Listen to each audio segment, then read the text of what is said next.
Meus amados irmãos, vamos agora para o segundo vídeo dessa lição de número 11, né? No primeiro vídeo nós estudamos o ponto 1, a introdução e o ponto 1, ortodoxia versus heterodoxia. Agora nesse segundo vídeo nós vamos estudar o ponto 2, o ponto 3 é a conclusão, sendo que o ponto 2 é a ameaça da corrupção doutrinária. Lembrando sempre que o título dessa lição é o apóstolo Paulo e o zelo pela sã doutrina, né? Essa lição de número 11 do nosso estudo da Escola Bíblica Dominical nesse último trimestre do ano de 2021 da CPAD Classe de Adultos. Subtópico 1 do ponto 2, a advertência do apóstolo. Em 1 Timóteo, Paulo adverte acerca de alguns que não ensinem outra doutrina. Aqui a palavra para outra é heteros, diverso. Por isso Paulo se refere a outra doutrina como a que nada tinha a ver com a genuína doutrina de Cristo. Esse zelo para preservar essa doutrina trazia um contexto de homens sem escrúpulos que não respeitavam os ensinos apostólicos. O apóstolo identifica como lobos cruéis, vestidos de ovelha, que vestiu contra o rebanho de Deus, não perdoando. Atos 29 e 30, nós já estamos isso na lição passada. Então vamos ver aqui. Em 1 Timóteo, Paulo fala para esses homens, adverte que não ensinem outra doutrina. Bom, se existe outra doutrina, ela é diferente da doutrina primeiramente exposta, exarada, ensinada pelo apóstolo São Paulo. Então ele adverte, não ensine outra doutrina. E a palavra usada em grego é hétero, ou seja, doutrina diferente, opinião diferente, como a gente viu no passado. E nada a ver com a genuína doutrina de Cristo.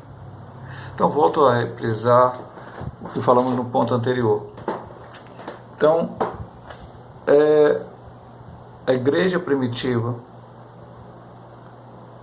os pais da igreja, a igreja que se seguiu em todas as épocas, em todos os tempos, crê e cria e continua crendo nas doutrinas básicas da Bíblia. Aí vem a pessoa hoje no século XXI e diz assim: a Trindade foi criada pela Igreja Católica Romana. Então, o Pai, Filho e Espírito Santo de Deus não existe. Mas isso foi ensinado o tempo todo. Não foi ensinado, temos que aceitar? Não, porque está na Bíblia. Porque está na Bíblia Sagrada esse ensinamento. Aí o outro fala, hoje não tem mais que jejuar. Outro diz que hoje não tem mais que frequentar a igreja. Todas essas doutrinas são outras doutrinas, são heterodoxia. E Paulo diz à igreja, advertendo para a igreja que o ponto é a ameaça da corrupção doutrinária, a advertência do apóstolo. Então ele diz no final que esse zelo para preservar a sã doutrina trazia um contexto de homens sem escrúpulos, que eram esses que queriam ensinar errado, combater os ensinos apostólicos. E hoje não é diferente não, meu amado irmão. As pessoas às vezes querem ensinar diferente apenas para ser diferente. Todo mundo ensina uma coisa, eu vou ensinar um negócio diferente. Aí acrescenta uma coisa ao evangelho que não existe. Cuidado. Volto a dizer o que disse no ponto anterior. Fique com este livro, com esta palavra. Leia, ouça, aprenda, estude, guarde, pratique, que é isso que Deus quer de nossas vidas. Quais eram os problemas de ordem doutrinária? Quais eram os problemas que Paulo enfrentava? Ele teve que escrever e chegou até nós. As igrejas plantadas por Paulo e outros apóstolos, não só Paulo, no primeiro século, sofreram com a infiltração de conceitos filosóficos pagãos e judaizantes na interpretação da doutrina apostólica. Nas igrejas como a de Corinto ou Éfeso, havia os que afirmavam crer no evangelho, mas não renunciavam a costumes pagãos. Outros traziam uma bagagem religiosa do legalismo judaico aliada ao gnosticismo. É lamentável que hoje haja os que defendem a banalização da graça de Deus para, em nome dela, viverem licenciosidade. Os judaizantes que confundem a liturgia cristã como a judaica, bem como a moral cristã com o legalismo judaico. A Igreja de Cristo pertence a um novo tempo e deve obedecer ao ensino do Novo Testamento. Então, esse ponto é muito importante, talvez a gente até fique um pouquinho mais nele. As igrejas plantadas, Paulo pregou, nós vimos que era Paulo, um plantador da igreja, estudamos isso na vez passada, preparando obreiros também, nas lições passadas aí. E outros apóstolos também, elas sofreram, porque pessoas interpretavam erradamente a doutrina apostólica ou a doutrina de Cristo e ensinavam coisas que não estavam ali. Logicamente, nós tínhamos um problema mais sério, porque Paulo não podia estar em todo lugar a todo tempo. Se ele estava em Filipe, não podia estar em Éfeso, não podia estar em Corinto, não podia estar na Galácia. Ele estaria numa igreja, não estaria na outra, e alguém vai na outra igreja e prega alguma coisa e interpreta errado o que Paulo falou. Paulo chega a dizer na carta aos Gálatas que desceja um anjo do céu, ou ele mesmo, Paulo, pregasse um evangelho diferente do que havia sido pregado anteriormente, se fosse anátema ou fosse maldição. E aí ele diz aqui eles traziam o legalismo, os judaizantes, tinham os gnósticos, nós estudamos isso na lição passada. Agora veja bem, o ponto que eu queria mais falar é esse aqui. É lamentável que hoje haja os que defendem a banalização da graça de Deus em nome dela vivendo em cidade. O que é isso, pastor? É dizer que pode tudo, nada a ver, não tem nada a ver. A Igreja Metodista Pentecostal defende certas ideias, sempre defendeu e continuará defendendo, e espero que assim seja. Embora algumas coisas a própria Bíblia não possa afirmar diretamente, se pode ou não pode fazer, mas alguns textos deixam-nos entender que não poderíamos fazer. Crente não deve fumar, crente não deve beber, crente não deve se drogar, crente não deve estar deixando a sua vida na sorte, apostando em qualquer tipo de jogo de azar. Crente não pode se prostituir, e assim vai para uma série de situações. Mas essa doutrina metodista pentecostal não é uma doutrina bíblica. Todas as coisas me são lícitas, mas nem todas convêm, nem todas edificam, nem me deixarei me dominar por nenhuma delas. Então o crente tem que viver uma vida para agradar a Deus, não para agradar a si próprio, nem para agradar o mundo, nem para agradar as outras pessoas, mas para agradar a Deus. Então muitas pessoas estão hoje dizendo, não, isso aqui, pastor, pode fazer? Pode, tem problema, Deus não está preocupado com isso que você está fazendo, não. Porque Deus é amor, mas a Bíblia diz que Deus é amor e também é fogo consumidor, e um dia todos nós vamos ter que comparecer diante dele para dar, para ser julgado pelas nossas obras, para aquilo que fizemos ou deixamos de fazer, que Deus queria que fizéssemos. E depois ele diz, outros entram na ideia de legalismo. Eu vou ser salvo porque eu faço isso, eu faço aquilo outro, eu ajo assim. Não, você não vai. Você não deixa de fazer tudo isso que eu falei para você para ser salvo. Você deixa de fazer porque você foi salvo e remido e lavado no sangue do Cordeiro. Você quer agradar o Senhor. Eu quero agradar o Senhor, então eu me abstenho de fazer muitas coisas. Como Paulo chega dizendo em uma das suas cartas, o atleta que quer chegar lá e ganhar a medalha ou o prêmio, ele se abstém de muitas coisas. Eu quero ganhar o prêmio, que é a coroa da justiça, que o Senhor preparou para mim, mas não só para mim, como o apóstolo Paulo diz, mas para todos que aguardam a vinda do Senhor. Então, muito cuidado com isso. E o último ponto é fábulas e genealogias intermináveis. No tempo de Paulo, havia os mestres falsos que propagavam fábulas e lendas da vida judaica como culto aos anjos. Colossenses 2,18. Daqui a pouco eu vou comentar isso aqui. Além de não possuírem conteúdo concreto, eles torciam o sentido da verdade apostólica. O apóstolo advertiu que a igreja quanto a essas coisas e refutou com veemência. Aqui aprendemos que não podemos perder tempo com querelas infrutíferas. O conhecimento das Escrituras não é para ostentar vaidade pessoal ou capacidade do intelecto, mas para nos fazer caminhar com um coração puro, uma boa consciência e uma fé não fingida. O que é querela, pastor? Debate, contenda, briga, polêmica. Eu não estou aqui para polemizar com ninguém. Eu estou aqui para ensinar a Bíblia, a palavra de Deus. Não estou aqui para ficar discutindo, até porque não adianta discutir. Pastor, precisa guardar o sábado? Não, não precisa guardar o sábado. Não tem que discutir isso, a Bíblia não diz. Está lá em Atos 15, o que o gentio que se converte precisa fazer para agradar o Senhor. Fugir da prostituição, não comer a carne sufocada, nem a carne com sangue, é isso que foi pedido para ele. Nunca no Antigo Testamento foi pedido para a igreja gentil, no Éfeso, Gálatas, guardar sábado. Hoje tem gente dizendo que para você ser salvo, precisa guardar o sábado. Eu vou polemizar pouco? Não, eu apenas vou combater e dizer que isso não é verdade.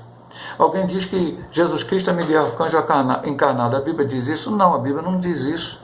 Então não posso criar isso. Alguém quer apontar o dia da volta de Jesus para tal data. Eu não posso entrar nesse caminho porque Jesus falou que ninguém sabe nem o dia nem a hora que ele voltará. E assim vai por diante, meu irmão. Tudo o que a Bíblia não diz. Mas para você entender que aquilo que está ali sendo pregado, e aí eu falo para você, seja na igreja, seja na internet, seja na televisão, por qualquer meio que você, redes sociais, não é a doutrina, a sã doutrina, a doutrina de Cristo, a doutrina apostólica, você tem que conhecer a Bíblia Sagrada. Porque quando te apresentarem alguma coisa, se é isso aqui Jesus disse, ou Jesus ensinou, ou o apóstolo Paulo ensinou, você vai entender que não ensinou nada daquilo. Então, muito cuidado. Tem gente ainda hoje com fábula. Estão contando Joãozinho e Maria como se fosse verdade bíblica. Não é. Tem muita historinha, mas eu preciso de Bíblia Sagrada, da palavra de Deus, que ela faz efeito na minha vida, que me transforma, me faz uma nova criatura. As coisas velhas passaram, eis que tudo se fez novo. Então, estudamos agora o ponto 2, a ameaça de corrupção da sã doutrina. E agora vamos para o ponto 3, que é a igreja como guardiã da sã doutrina. Quem é guardiã da sã doutrina? É a igreja de Cristo. Aqui não disse o pastor, aqui disse a igreja, nós, todos remidos e lavados no sangue do Cordeiro. A igreja é coluna e firmeza da verdade. Em Timóteo, o apóstolo declarou que a igreja sustenta a verdade. Por conseguinte, diante das falsas crenças, a igreja é coluna e firmeza da sã doutrina. Ela é a demonstração viva e santa da verdade revelada nas Escrituras. Por isso, a igreja mantém e defende a sã doutrina contra todo erro. A oposição intelectual, filosófica e religiosa dos falsos mestres. Não podemos descuidar desse nosso papel. Há muito tempo eu tenho falado na igreja que as pessoas hoje defendem uma coisa que seja politicamente correta. Então começam a aceitar certas situações que a Bíblia condena. A Bíblia condena o casamento entre pessoas do mesmo sexo. A Bíblia condena a relação sexual entre pessoas do mesmo sexo. E alguém hoje defende como se isso fosse normal. Deus é amor, Deus é igreja inclusiva. Não, mas isso é contra a palavra de Deus. E hoje tem diversidade de gênero, tem uma série de coisas que os intelectuais e outros querem trazer para o meio da igreja. A igreja é guardiã da porra. Pastor, isso é o mais importante, só isso? Não, meu irmão. Já falei para você. Crente não fuma, crente não bebe, crente não se prostitui, crente não mente, crente não fofoca, crente ama o outro, crente perdoa. Enfim, tudo que está na palavra de Deus, tudo que Jesus ensinou e que você diz não vou fazer, não quero fazer, ou então diz que Jesus ensinou diferente, que eu prego outra coisa.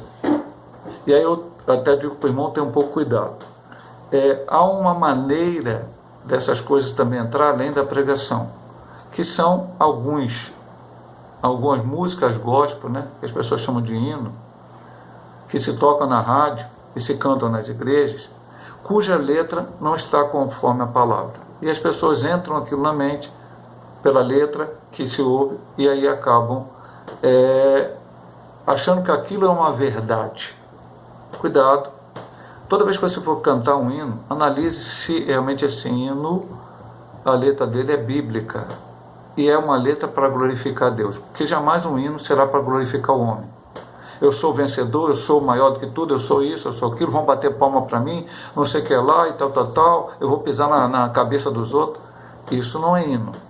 Isso é outra coisa qualquer, mas hino não é. Agora, quando fala do Senhor, da beleza da sua santidade, do seu poder, da sua majestade, da sua glória, fala de doutrina, Jesus vai voltar para buscar a igreja, que os crentes têm que se preparar para isso, enfim, isso são hinos, isso são louvores a Deus. Agora, coisa para glorificar o homem, exaltar o homem, dizer que o homem é importante, não são hinos. Cuidado, que às vezes até algumas falsas doutrinas entram na igreja através dessa parte, além de pregações falsas, contrárias à palavra. Lembrando, a igreja é coluna e firmeza da verdade. A verdade é a doutrina bíblica, a sã doutrina, a palavra de Deus.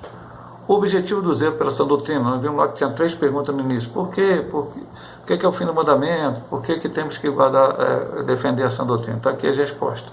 Qual seria o objetivo de zelar pela sã doutrina? Perseverar o amor de um coração puro e de uma fé não fingida, já foi citado no ponto anterior. A finalidade da defesa da doutrina é o amor como prática sincera da fé em Cristo. O falso ensino, os falsos mestres geram contenda, dissensões, gangrena na comunhão. Logo, não há cristianismo ortodoxo sem a prática do amor de um coração puro e de uma fé não fingida. Sim, meu irmão, causa divisões. Você está numa igreja, está pregando a palavra de Deus e surge alguém para dizer, olha só, o pastor está pregando que Jesus é Deus e Jesus não é Deus. Jesus é uma pessoa criada. Tem por aí isso, eu estou falando isso porque tem gente pregando isso, falando isso por aí. Não estou dizendo que está acontecendo na metodologia pentecostal, mas por aí existe. E aí, meu amado irmão, esta pessoa vai acabar causando contenda na igreja, porque um vai tomar partido, um vai achar que ele está certo, e vai contra o pastor, contra a liderança, e começa aquela briga, começa aquela confusão. E o amor de Deus não está nesse negócio. É doutrina bíblica. Eu já disse aqui várias vezes, talvez não tenha dito aqui no vídeo, mas já disse na igreja várias vezes. Enquanto eu, pastor Hélio Ornelas, estiver pregando a palavra de Deus, então não aceito que venham discutir a doutrina comigo, dizendo, não, isso aqui não é isso, não. Está na palavra, está escrito aqui, é palavra. Ao dia que eu chegar na igreja e falar, meu irmão, para você ser salvo, você tem que dar 3 pulinhos para a direita e 3 para a esquerda, aí você vai ser salvo. Aí você diz para o pastor, não aceito isso não está na Bíblia. Ah, pastor, você falou 3 pulinhos, meu irmão? Eu falei 3 pulinhos, que é uma figura de linguagem, uma metáfora. Eu posso chegar na igreja e pregar, meu irmão, agora quem salva é o pastor Hélio. Você agora acredita no pastor Hélio, ora a Deus em nome do pastor Hélio. E aí, isso é heresia, isso é erro, isso é tudo que não possa ser falado. Eu já disse na igreja, se um dia eu chegar a falar isso, eu espero que nunca pregue uma heresia na igreja, porque eu tenho temor de Deus, diga, não, pastor, não aceito, não está na Bíblia. Então é isso, nós somos coluna Viveza da Verdade, temos que zelar pela essa doutrina, seja quem for que esteja falando. Porque hoje eu vejo aí, apenas uma advertência para entrar no último ponto, pastor famoso prega na internet e virou doutrina bíblica. E nem sempre é. Às vezes sim, há muitos homens de Deus pregando a palavra na internet, na televisão, e realmente você receba. Mas cuidado, porque nem tudo que se fala por aí você ouve, é palavra de Deus. Então confira sempre com a Bíblia Sagrada. Estudamos na história vertical. Os bereanos, onde Paulo pregou em Bereia, eles foram pegar o Antigo Testamento, olhar na Bíblia e ver que o que Paulo estava pregando era verdade. Quando viram que era verdade, eles aceitaram. Eles conferiram primeiro na palavra de Deus. A primazia do amor, fechando essa lição, parece que o assunto mudou, mas não é. Vamos entender bem isso. O fim do mandamento é o amor, 1 Tessalonicenses 1,5. Aí 1 Timóteo, o amor aparece como um freio, um instrumento de equilíbrio no combate às falsas doutrinas. Na Epístola Paulina, o combate nunca é contra pessoas, mas contra as ideias que elas representam. O zelo do apóstolo se dá justamente para impedir que o espírito dos falsos mestres se infiltrasse na igreja. Nesse caso, o amor, como fim do mandamento, é o antídoto perfeito. Ora, o amor de um coração puro é um amor que procede de dentro para fora, não se tratando de mero sentimento.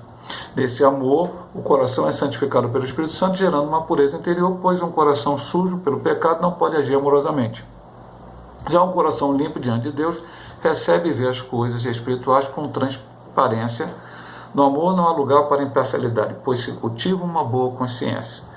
Nem lugar para simulação, fingimento e hipocrisia, pois se cultiva uma fé não fingida. Então o que ele está dizendo aqui? Eu não tenho como combater a carne nem o sangue. A Bíblia diz lá, Paulo diz, quando ele fala da armadura de Deus, não temos que lutar contra a carne e contra o sangue, mas contra os principados e potestades que estão nos lugares celestiais.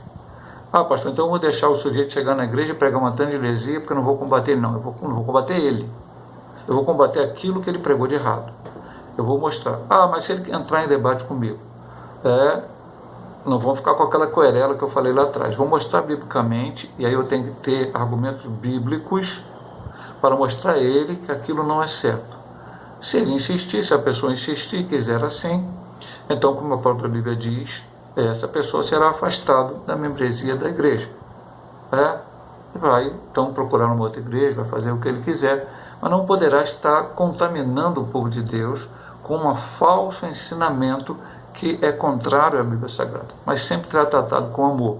E se essa pessoa amanhã se arrepender, chegar à conclusão que não estava errado naquilo que fez e voltar e pedir perdão e se auxiliar e voltar à sã doutrina, será recebido com amor. Porque não tem que combater contra o homem, o ser humano. O ser humano é falho, eu sou falho como todos os irmãos são falhos também. Às vezes podemos ter uma ideia errada, mas temos que combater contra a falsa doutrina, o falso ensinamento. Temos que ficar firmado na sã doutrina, na palavra de Deus, no ensinamento bíblico, no ensino apostólico, aquilo que está aqui. Ah, pastor, mas hoje, século XXI, diferente do que o mundo prega. É verdade, meu marido, mas é difícil viver hoje como viviam aqueles homens no passado, mas temos que viver porque é a palavra de Deus. Vamos à conclusão. A Bíblia, a palavra de Deus, é a fonte genuína para a doutrina cristã. Bíblia, somente Bíblia, inteiramente Bíblia. Há vários livros, temos uma lição da escola dominical, mas isso é apenas coisas que vão nos ajudar.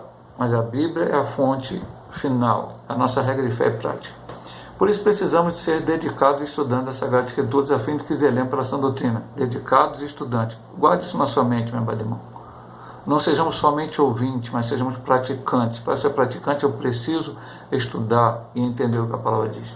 Levamos em conta que a finalidade dela é o amor para em Cristo vivemos com um coração puro e uma fé não fingida. Exemplo de Paulo, fomos chamados para zelar pelo ensino de Cristo a fim de edificar a igreja do Senhor. Pastor, isso era para o apóstolo Paulo, para os pastores de hoje?